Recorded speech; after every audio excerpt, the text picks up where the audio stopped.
Okay, so I am going to use Newlin oil to shade up this Deathwatch character. So just need to shake that up a bit.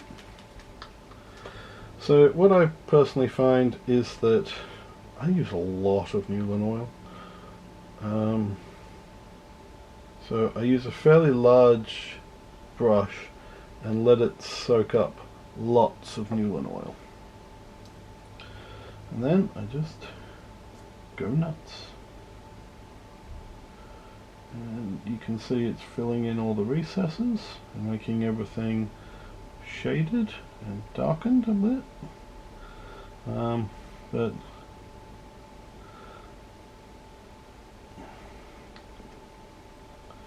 just makes things a little bit more outlined.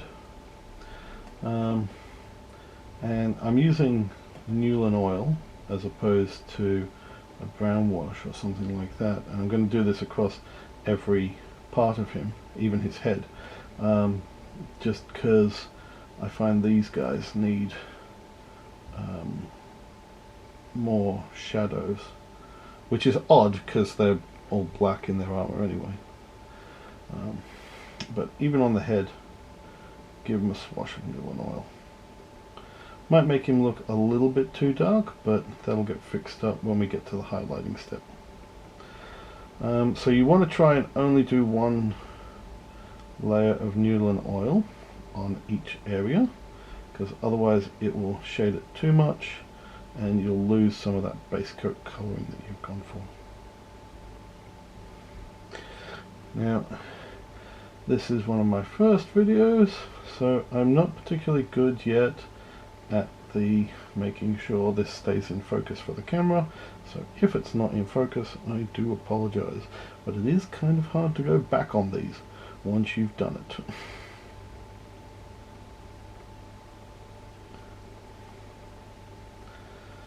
Okay.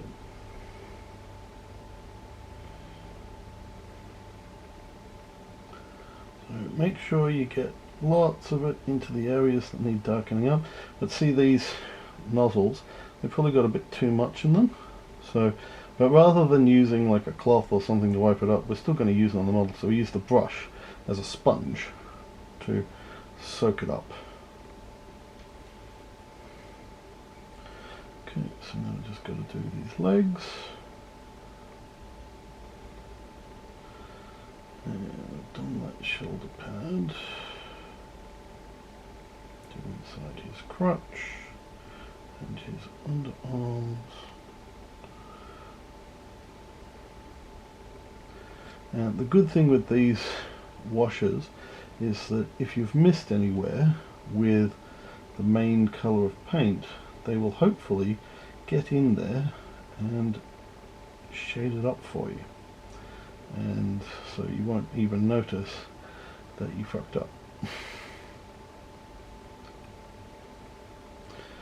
Now, you may think that this has made the model too dark. That's perfectly fine, because these are all the shadowed areas, so we don't care if the shadowed areas are overshadowed, really. We do care if the raised areas are overshadowed, but because we haven't actually got to the highlighting section yet, that is not a problem. Okay, so he looks pretty good, and as you can see, that is essentially shaded. So all I have to do now is wait for him to dry, and then I'll be able to do the highlighting, which takes much longer. Phase 2 complete.